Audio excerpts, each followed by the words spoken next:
Well, I think we got our stuff working. Thank you guys for coming. Just to let the folks know in the audience, we do have a couple people online, so we are broadcasting over the internet. My name is Doug Martin. I'm with the Natural Resource Damage Program. We represent the governor's office as the trustee to the natural resources of the state of Montana, and specifically here associated with the Libby Asbestos, the injury that has occurred. Well, we are here to talk to you guys about the settlement for the Libby site. Operable Unit 3 has been settled. What we're here to talk to you guys about is the development of a restoration plan or an interim restoration plan for the expenditure of those funds. So those funds are coming in. Catherine and Sydney will talk more about those, but just to make it clear that that's we are talking about the interim restoration plan that we're trying to develop. So a couple of meeting notes here. As I said before, this is a hybrid meeting. We do have some people online, and we are recording this meeting. So if you do have a question, we would ask you to state your name and then ask the question so that we can know who is talking.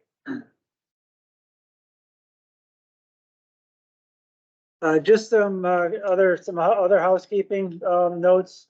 Catherine and Sydney are going to be doing most of their presentation, but this is the basic agenda. We're going to talk a little bit about the settlement agreement, go through what natural resource damages are. That's the important part, because when we go to allocate these funds, they have to be spent per the damage requirements or the regulations that we are required to follow.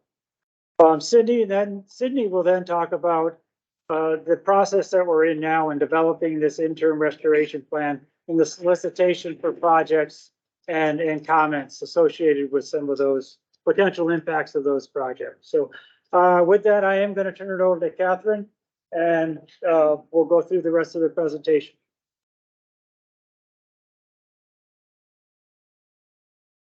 Thanks, everyone. As Doug mentioned, my name is Catherine Hausrath, and I'm an attorney with the Montana Natural Resource Damage Program. And I'm going to speak briefly about the settlement and natural resource damage law, and then I'll turn it over to Sydney, and she'll talk about the project selection criteria and details about the OU3 specific information. And so, as probably most of you know, the bankruptcy court entered a settlement between the state of Montana and W.R. Grace that paid the state to the governor, but through our office, $18.5 million for natural resource damages. And the state received the first payment of $5 million in October, and will receive the remaining payments over the next 9 years, $1.5 million each year plus interest.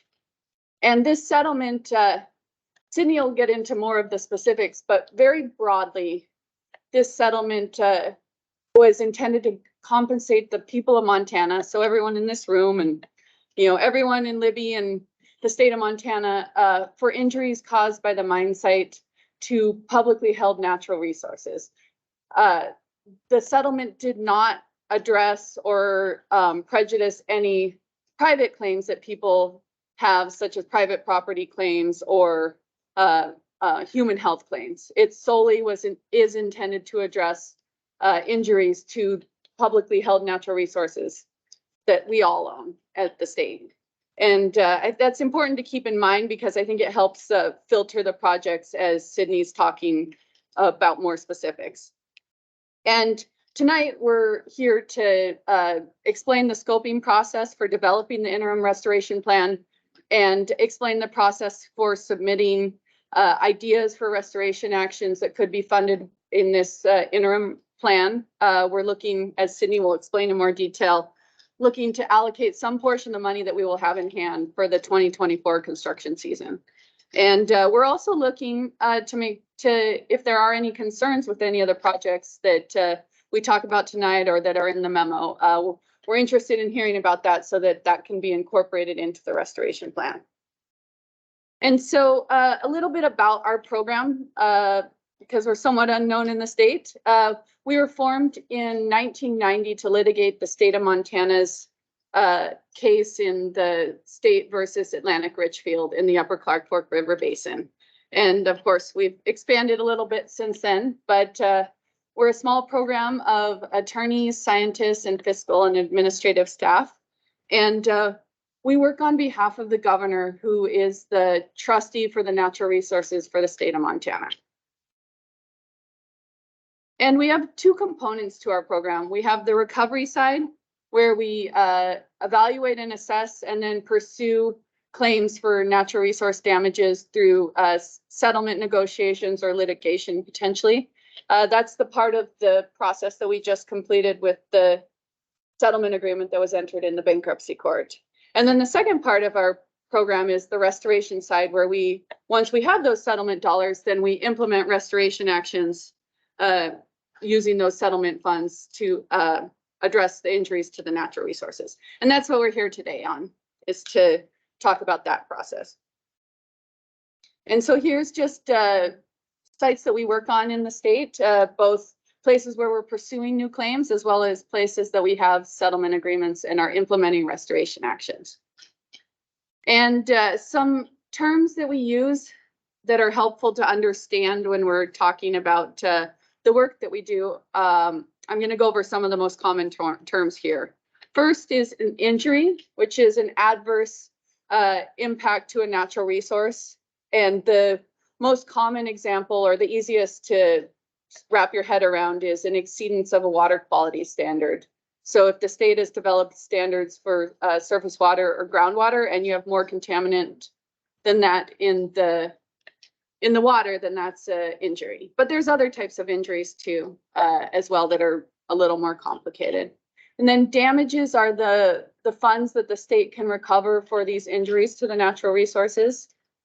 And then the natural resources themselves are basically anything that is not privately owned. That's a publicly owned resource that not one person owns, and then instead the governor acts as the trustee on behalf of all of us, because we all own it together. So the governor can recover funds on behalf of all of us for these natural resources. And some examples are the ones that I'm sure you can think of yourselves, like rivers and groundwater, the wildlife and fish that use those resources.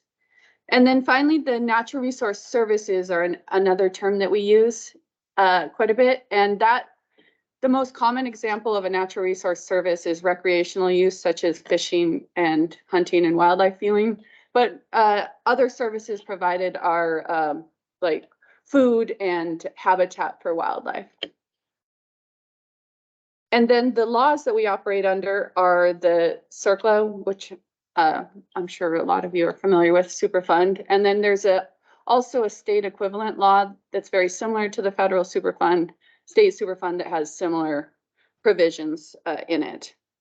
And both those laws provide that the trustee, in this case, the governor, can recover damages for those injuries to the natural resources. And then the important requirement in both laws is that the recovered damages, so the settlement funds we're talking about tonight, must be used to restore, replace, rehabilitate, or acquire the equivalent of the injured resources. And that's important because it pretty much frames up how we can spend this money. We can't take the money we got in the settlement, or that the governor got on behalf of the state, and put it in the general fund and spend it on roads in Miles City or something.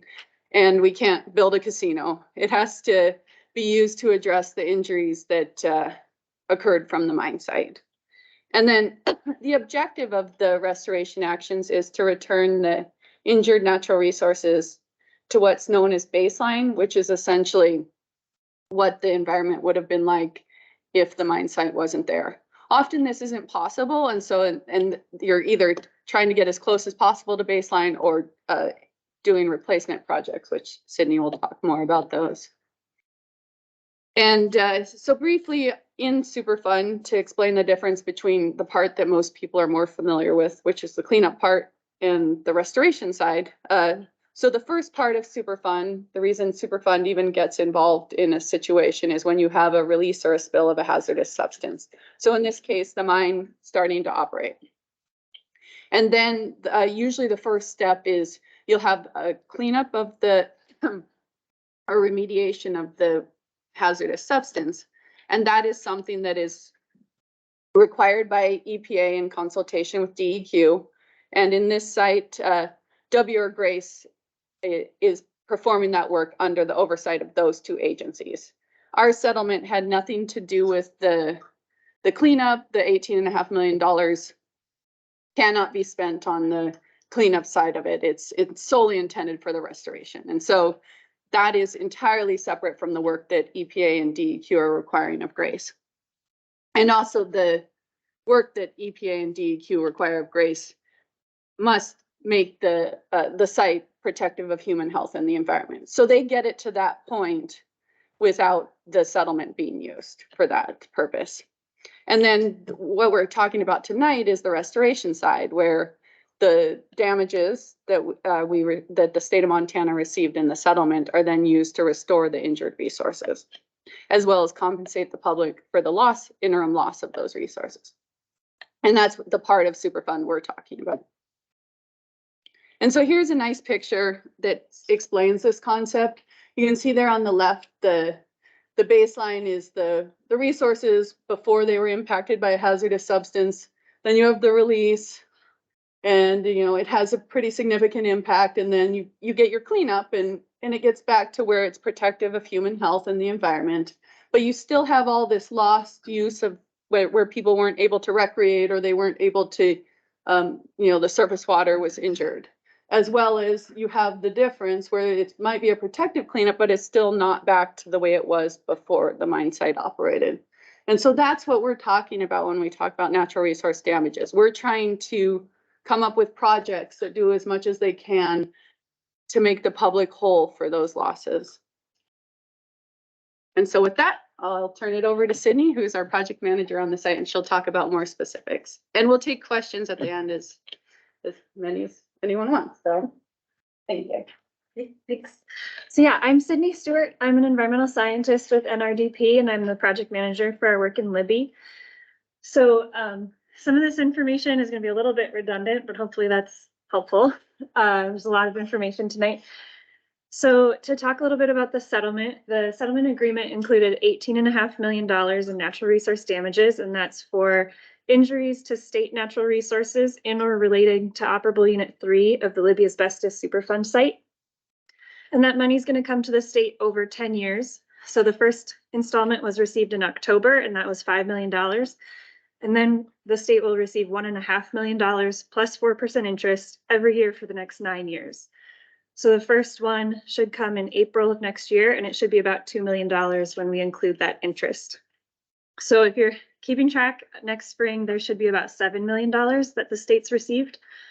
Some of that money is already committed, and I'll talk about that in a later slide. But just to jump ahead a little bit, there will be about $4.5 million available in the Libby Asbestos account next spring. Okay, so to manage those funds as they come in, we are developing an interim restoration plan. And to do that, we're following this general timeline shown up on the screen. So right now we're at the very beginning in the scoping period. So we're up here soliciting project ideas and feedback on restoration projects. And then once that period ends, we'll develop a draft interim restoration plan, and then that plan will go out for public comment. So there will be another opportunity to see what actually makes it into the plan and comment on that.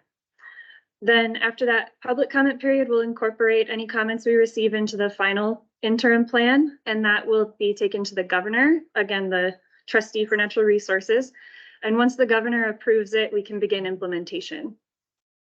So we'll use this interim restoration plan until there's a cleanup plan developed for Operable Unit 3. So if you think back to the graph that Catherine pulled up, the overall injury to natural resources does depend on how close that remedy gets to that baseline condition. So once we know what the cleanup plan is for Operable Unit 3, we'll go back and reevaluate how we've allocated the money and see what the best use of the funds are to address the overall injuries to the resources. So EPA and W.R. Grace are working on the cleanup plan right now. They expect a record of decision in 2026, and that's where the cleanup plan will be defined. So that's our timeline we're working with. In 2026, or when the record of decision comes out, we'll develop a final restoration plan, and then we'll do this whole process again. So we'll come back up for scoping. We'll develop a draft plan, put that out for public comment, finalize it, and take it to the governor, and then begin implementing it.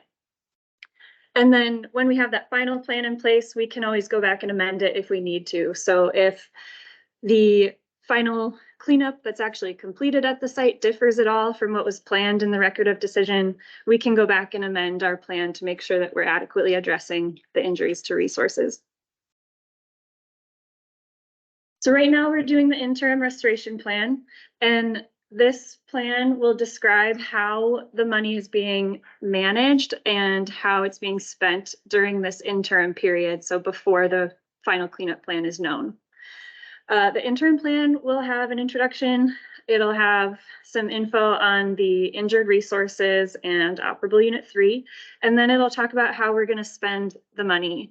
So there's three kind of categories of things we'll spend money on. So the first one up here is coordination with remedy, and that's something that we do because sometimes we can use restoration funds and integrate them with the remediation to try and push the cleanup further towards baseline. So we like to stay involved and see what the plans for remedy are, if there are any opportunities to integrate. Then we can also do early restoration actions. So those are restoration projects that are done before the cleanup plan is known, before we have that final restoration plan. So in the interim plan, we'll have alternatives for early restoration. We'll evaluate those alternatives and select the preferred one. And again, this plan will go out for public comment. So there will be another opportunity to see what projects make it into the interim plan and provide feedback on those. And then eventually we will also use the funds to develop a final restoration plan. There will be public participation throughout the whole process. So the plan will talk about that. And then it'll also talk about how the funds will be managed administratively. So a big part of this plan is early restoration. And again, those are restoration projects that are done before we have our final restoration plan and before we know what the cleanup plan is for Operable Unit 3. The benefits to doing these projects are that first, they can expedite our time to recovery. So again, if we think back to that graph that Catherine had up, the overall injury is related to the whole time period that the resources were injured. So the sooner we can complete projects, that we can kind of reduce that overall injury. And then we can also begin compensating the public for interim losses. So if there was lost use of a river or lost fishing or something like that, we could put in a fishing access site, and that can act to help compensate the public for that lost use. There's requirements for all of our projects, and I'm going to talk about those on the next slide. Early restoration projects have to meet all of our normal requirements, but they also have to have a sort of time-sensitive component. So because we're doing them early before we have that final restoration plan, we need, a reason to spend that money now versus later. And then we're generally looking for projects that can be completed within 1 to 2 years of receiving the funding. So to talk about the eligibility requirements, all of our projects have to meet these requirements. Number 1, restore, replace, rehabilitate, or acquire the equivalent of the injured natural resources. So again, we kind of say this over and over and over again, but it is the whole reason we have the funding, and it's really what we come back to when we evaluate projects. Another requirement is that it has to be able to be completed with the funding available. So we'll have there will be $4.5 million in the account in the spring. So if there's a $20 million project proposed, that's not something that we can carry out unless there's substantial match funding that comes along with it. As far as project locations, the settlement agreement says that projects have to be located within Lincoln County. I'm sure everybody knows where Lincoln County is, but there's a map if it's helpful. And then we have kind of an added complication that there's ongoing remedial actions and remedial investigations within Operable Unit 3. So got a general boundary of Operable Unit 3 up there. The settlement agreement also says that we can't do projects within OU3 unless we've coordinated with EPA and WR Grace. So that's kind of another step we have to take if we want to do any projects within OU3. And I want to talk about OU3 overall. It's a big important thing for this settlement. So I'm sure all of you are aware that the Libby Asbestos Superfund site has multiple operable units. Operable Unit 3 is the mine site itself and anywhere that contamination from the mine operations has come to be located. So it's outlined in kind of pink up there. It includes the actual former vermiculite mine, so that's the kind of purpley area in the middle, and then forested areas around the mine, so that blue area. It also includes any of the surface water features, so Rainy Creek, Fleetwood Creek, groundwater, things like that, and then the Kootenai River downstream of the site. So the official boundary, because of that anywhere contamination has come to be located language, the official boundary has not yet been defined, and it will be defined in the feasibility study, which is what Grace and EPA are working on right now. But this is kind of a general area. So again, if we do anything within Operable Unit 3 for early restoration, we need to make sure we're coordinating with EPA and Grace. So right now, we are not looking at projects on the former mine site or in those forested areas up there. We are considering projects on the Kootenai River. We know that's an important resource here, and we think there's projects that can be done that won't interfere with the remedial actions. So if you have projects on the Kootenai, we're still considering those, and we'll just need to do that added step of making sure we coordinate with EPA and Grace. Okay, so all of our projects have to come back to these injured resources. So what are the injured resources? Because this settlement was part of W.R. Grace's bankruptcy, we were not able to do a full natural resource damage assessment like we might have done at another site. Instead, we looked at existing data, so data that was collected as part of the Superfund work going on there. And we kind of looked at the injuries that we could see in that data. So when we did that, we saw injuries to surface water, groundwater, seep water, sediment pore water, sediment, wildlife, and aquatic and terrestrial plants. And then when we look at the services that those natural resources provide, we saw impaired services for aquatic habitat, wetland habitat, terrestrial habitat, outdoor recreation like fishing and wildlife viewing, and then potential drinking water supply. Most of the injury was due to asbestos contamination, but we did also see some non-asbestos contaminants that contributed to the overall injury, and that was for surface water, groundwater, and sediments. All of this information is compiled in Exhibit E to the settlement agreement. So that's available on our website if you want to look at it. It has more information and has the data that we pulled from and what these injuries are. It also has examples of restoration projects, and it has the criteria that we use to evaluate projects. So if you want to take a look at it, it's up on our website. When we look at addressing the injured resources, we're generally looking at 3 types of projects. So aquatic and riparian habitat, terrestrial habitat, and then recreation projects. So in general, aquatic riparian habitat projects, those would be things like increasing floodplain connectivity, improving fish habitat, addressing fish passage, things like that. Terrestrial habitat can be things like native plantings, improving upland areas, and then common ones we do for terrestrial are placing conservation easements to protect similar habitat. And then for recreation, things like improving recreational access to the river or other areas in Lincoln County.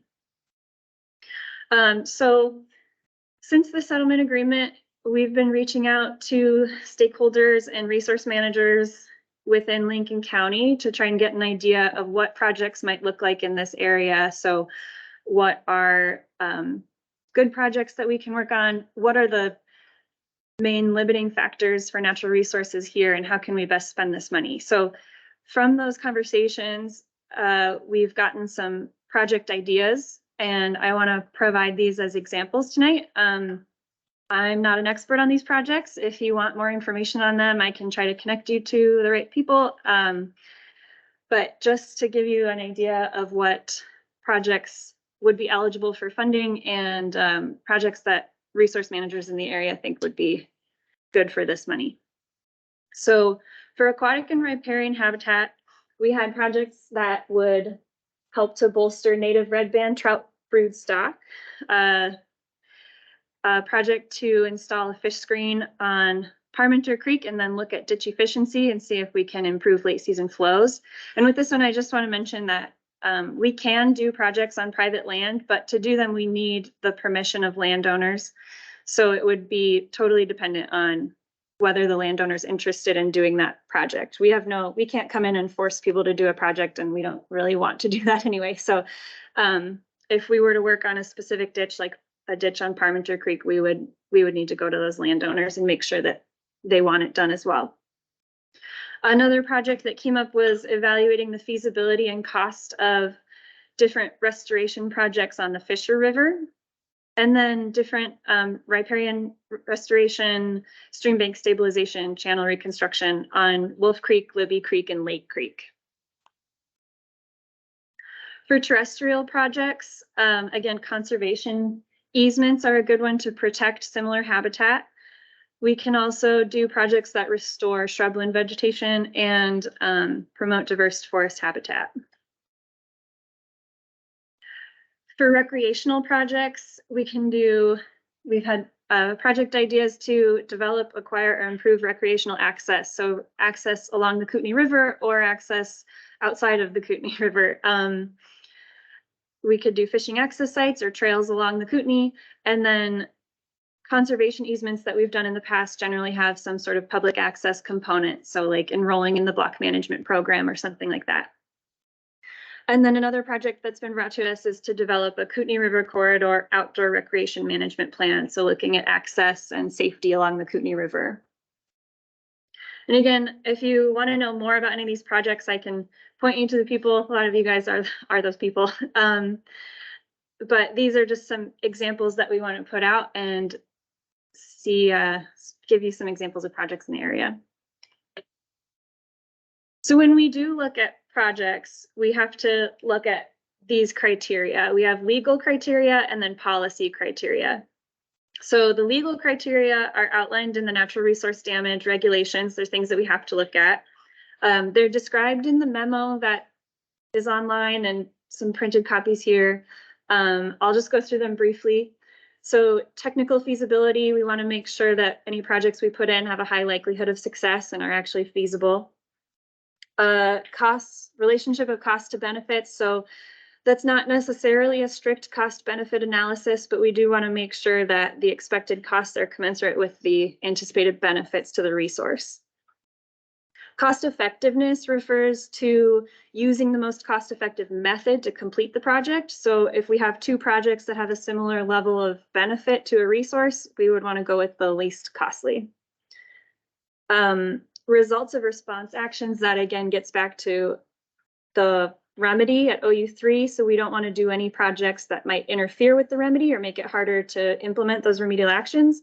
And we don't want to do any projects that are in danger of being ripped out later when they go to implement the remedy. So making sure we're coordinating with WR and Grace on any projects in OU3.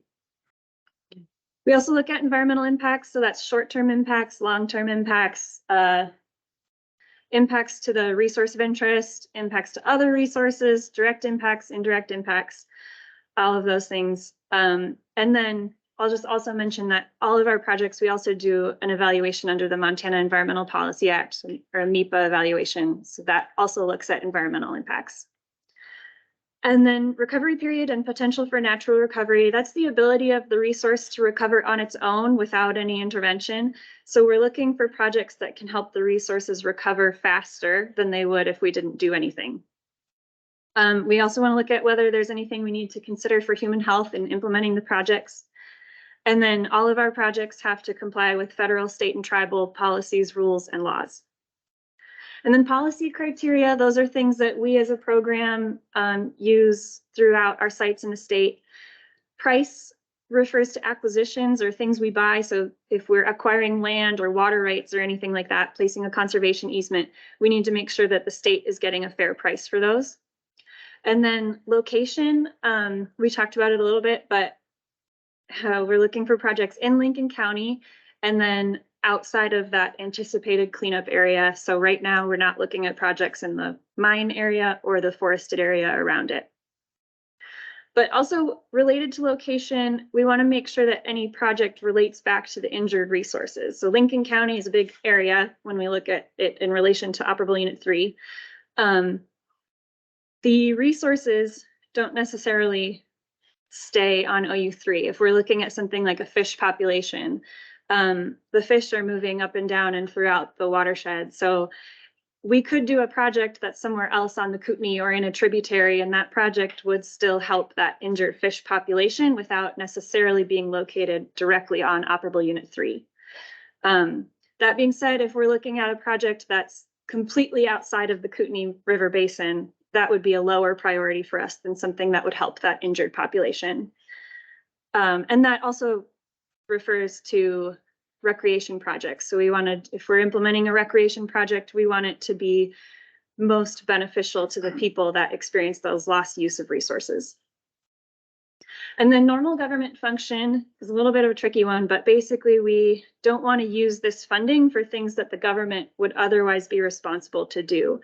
So we work with FWP a lot, and fishing access sites are kind of a good example of this. But if there's an existing fishing access site, we view that as an existing responsibility of the state to maintain. So that's not something we would spend natural resource damage funding on. But we could do something like improve that fishing access site, like put in a new vault toilet or put in a boat ramp where there wasn't one before. That would be eligible for this funding. The funding, the actual money that we have available, like I mentioned earlier, the state received $5 million in October, and we expect another installment to be received in April for $2 million. $2.5 million of that has to go to repaying past costs, and those are costs that were incurred during the settlement negotiations to help us get to the settlement. So after that, we will have the state will have about $4.5 million in natural resource damages to spend. And we're looking at generally allocating that in two ways. So some of it will be spent on early restoration, and then some of it will be saved and reserved for that final restoration plan. The decision on how the money is split between those two pots is up to the governor as the trustee for natural resources, and it will depend a lot on what proposals we receive during this scoping period. Yeah, ultimately it's up to the trustee to make that call. So why we're here tonight, what we're asking for from the public, if you have any project ideas for early restoration, you can submit a project abstract. There's information on how to submit that and what we're asking for in the scoping memo that we sent out, and we have some copies here. And I will go through it briefly on the next slide. And then if you have any concerns as we've gone through preliminary projects or anything, so you can send those to us too. So if you submit a project abstract, again, there's information in that scoping memo. Generally, we want information about the project and information to get in touch with you. You know, how is the project going to benefit the resource? Where is it located, et cetera. If you don't have all of this information right now, that's okay. You know, maybe you have a project idea, but you have no idea how much it would cost or what the schedule would be. That's fine at this point. You can still submit it to us, and we are happy to evaluate it with other projects. Okay, this is my last slide. So I just want to go through some things that we get asked a lot when we start talking about restoration projects. The first one is that projects don't necessarily have to be shovel ready. We can also fund things like feasibility studies, we can fund design of projects, and we can also fund the implementation. So they can be at any stage of project development. We can provide funding for that. People often ask about match funding. Right now, we're not requiring match funding, but ultimately that will be defined in the interim restoration plan. So some sites that we work on do require match funding, others don't. It will be up to the governor to decide that. In general, we like to encourage match funding, and it's a good indication of outside support for projects. And it also helps our restoration dollars go further and help the natural resources in the area. As far as timeline, we still have some work to do before the money will be available. We have to write the interim plan, take it out for public comment. We're hoping to have it ready in summer of 2024, and ultimately the money will be available when the governor signs that interim restoration plan. And then projects should be able to be implemented within 1 to 2 years of receiving funding. We also get asked a lot how projects are completed and who's eligible to receive funding. So as far as contracting, it has to be a governmental entity that holds the contract. So it can be us, and it often is us. We have a lot of projects that we've hired a consultant to do the design, and we've hired a contractor to do the work. It can also be other agencies. So we work a lot with FWP, and then we've worked a lot with cities and counties. So Lincoln County could hold the contract and we could provide funding. Anyone that we work with that's not a governmental entity, a nonprofit, or a contractor, they would have to be procured according to Montana procurement law, so through a competitive bidding process. Okay, and then we have a frequently asked questions document that I put out here and is also on our website that goes through a lot of these things and a lot more things in a little more detail. And then we also have a fact sheet out that has some definitions of common terms that we use a lot, and just some general information about Libby and this funding. So we can take questions now. If you do want to submit a proposal, they're due November 20th. You can send them to our email, nrdp@mt.gov. We do ask that you put Libby Asbestos OU3 early restoration scoping in the subject line, so we can keep them all together. And then you can mail us things if you want to as well. And then we have some general, these are just links to materials on our website. The things that are printed out here, our actual Libby website, and then Exhibit E to the settlement agreement. And then, yeah, feel free to reach out to me, Catherine, or Doug in the future if you have questions later, but we can also take questions now. Yeah. Part of the match funding being encouraged, could that also be in kind instead of monetarily? Yes. Yes. So everyone can. Yeah. Can you please remember to say your name so we can. Oh, yeah, my name's Keith. There you go. I have two questions. The governmental agency, is it, I mean, federal as well? Or is it just state? Yeah, it could be federal. I mean, if the project qualified, so there's basically under Montana law, we can just enter into an agreement with a governmental agency and we don't have to go through a solicitation process. My second question was, you talked a lot about baseline. Where'd you get your baseline from? Or how was that developed? So baseline under natural resource damage law refers to the condition of the environment before the release of the hazardous substance. And so typically you're looking at what you would expect the environment to look like if you didn't have a mine, for example. So without the metals in the surface water, without the, the impacts that have occurred. So it's essentially you're looking at historic data or similar types of environments in the area and then making assumptions about it. In this case, I would say that because we were entered into this settlement agreement following a bankruptcy proceeding, it didn't follow the exact natural resource damage assessment process. Just think like recreation baseline, however long ago, it was in the 1960s. Where do you hold that? It's just like the loss of ability to recreate in that big polygon.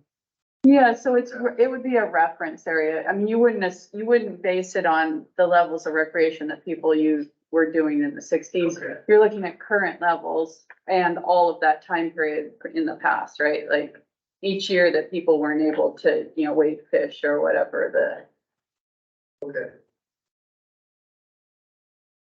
Yeah. Cody Patricia. So the baseline in the blue spot up there, that's OU3.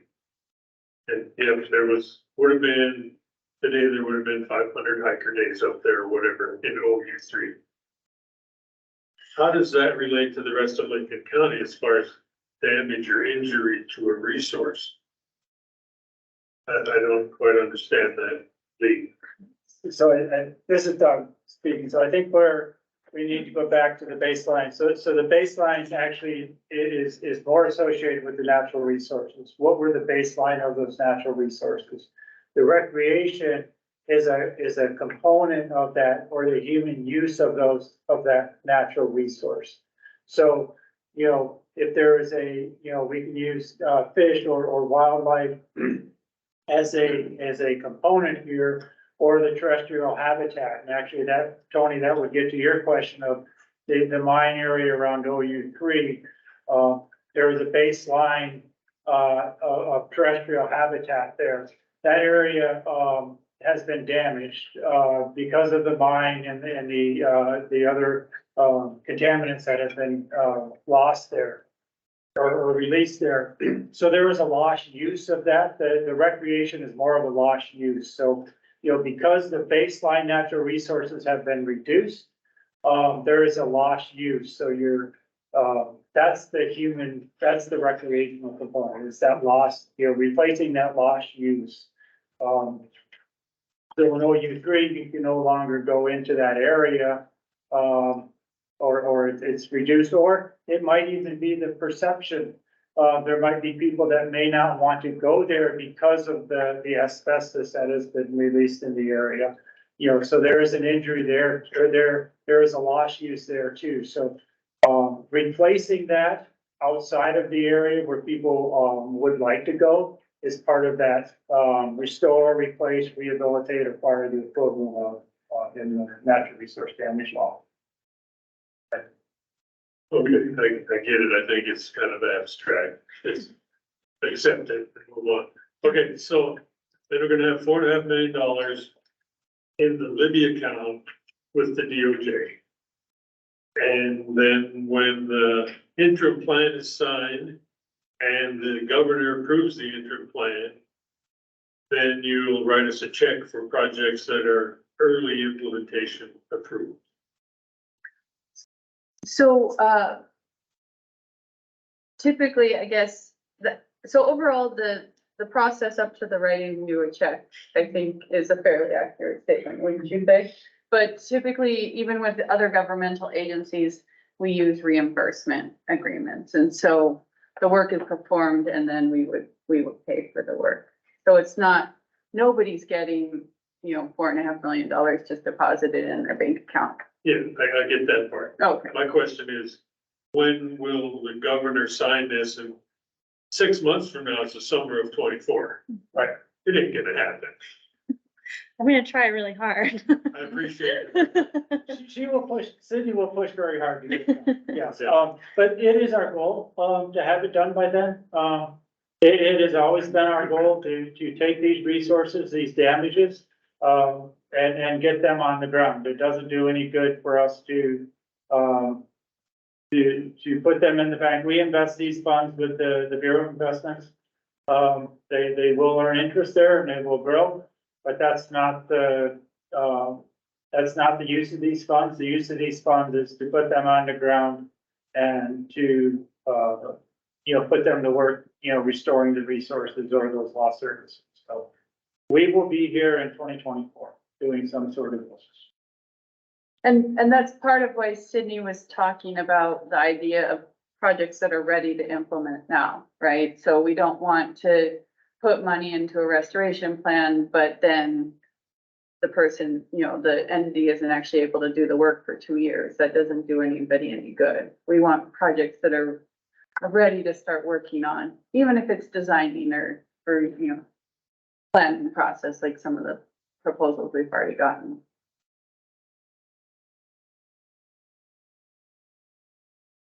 I got 2 more. Again, it's Keith.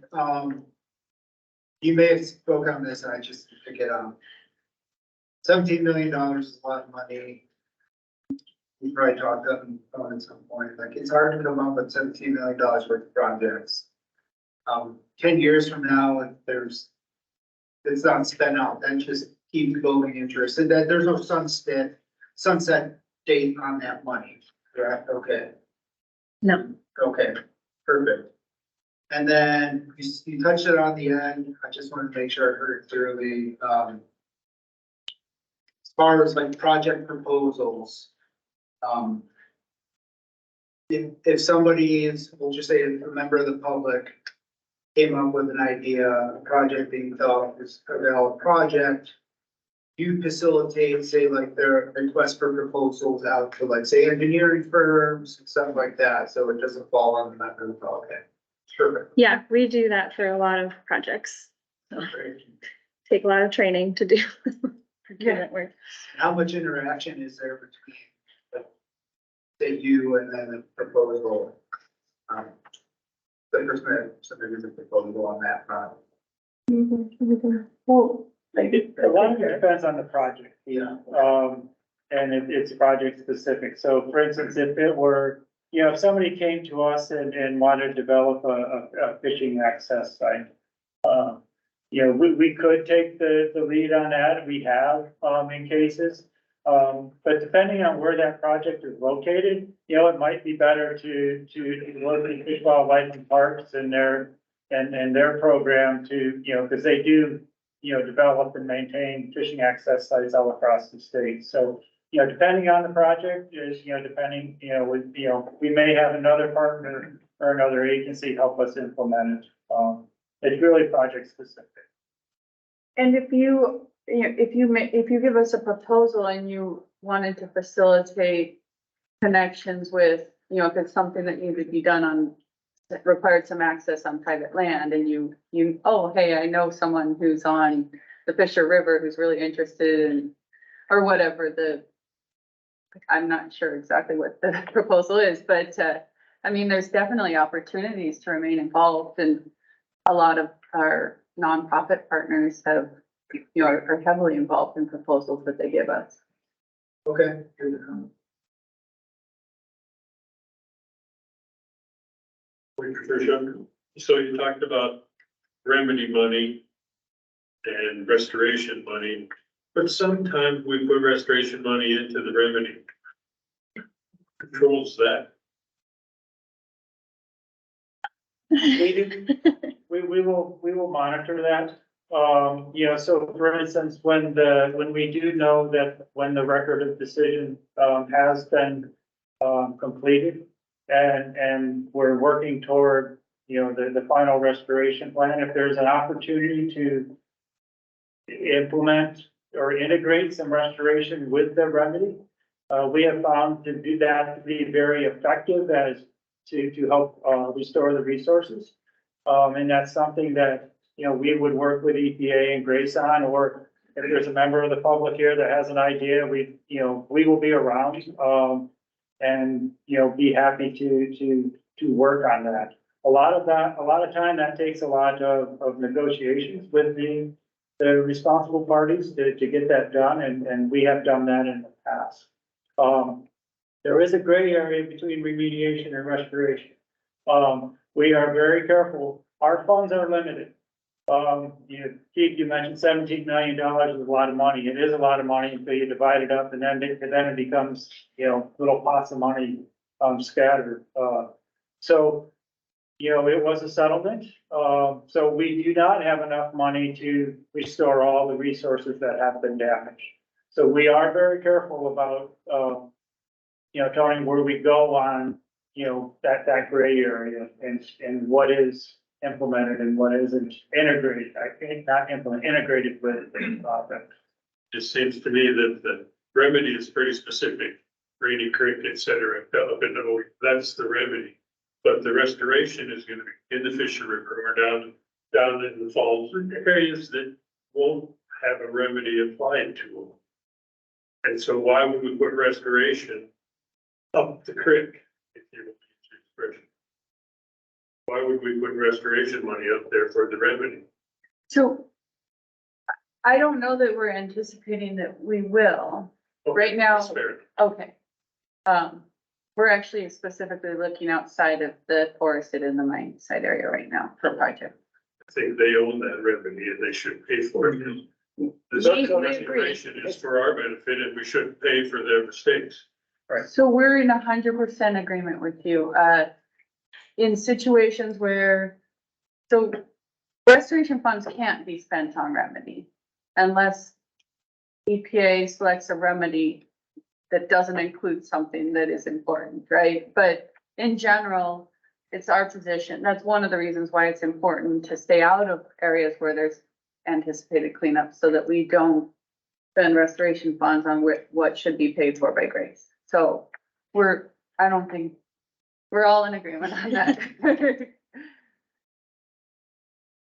Count on Okay.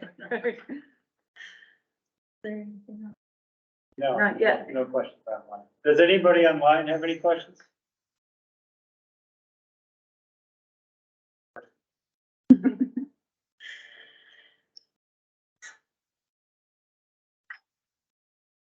I mean, we're not. There were two people, the line just dropped off. Okay. This is Jennifer Roberts online, and I don't have any comments. Thanks for all the information. You're welcome. Thanks, Jen. Anything else, or we can wrap it up? And thanks for your time. Yeah, Yeah, thanks for coming out. we'll be here. You know, if you guys just want to chat, we're here also. And if anyone knows people who might be interested, we have extra copies of the scoping memo if you wanted to take some to give to, I don't know, Commissioner, if you want to put some somewhere. We'll probably hang on to the other ones because we'll reuse those, but the scoping memos are pretty fun, critical to get passed out, so. Are there any more planned, like, meetings as you go through the process in Libby?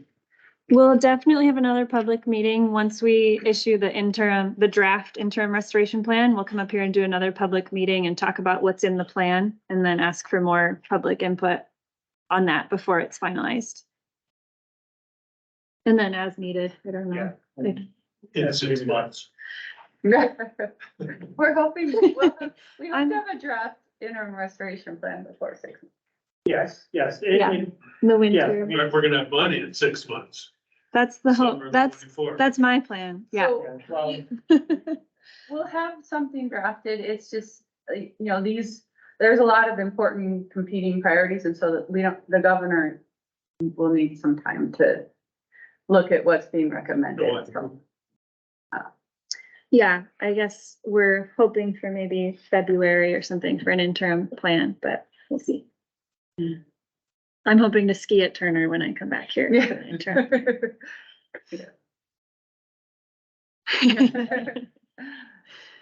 I'm gonna stop the recording and end the meeting. Okay, Good. sounds good. Thanks, everyone. Thank you.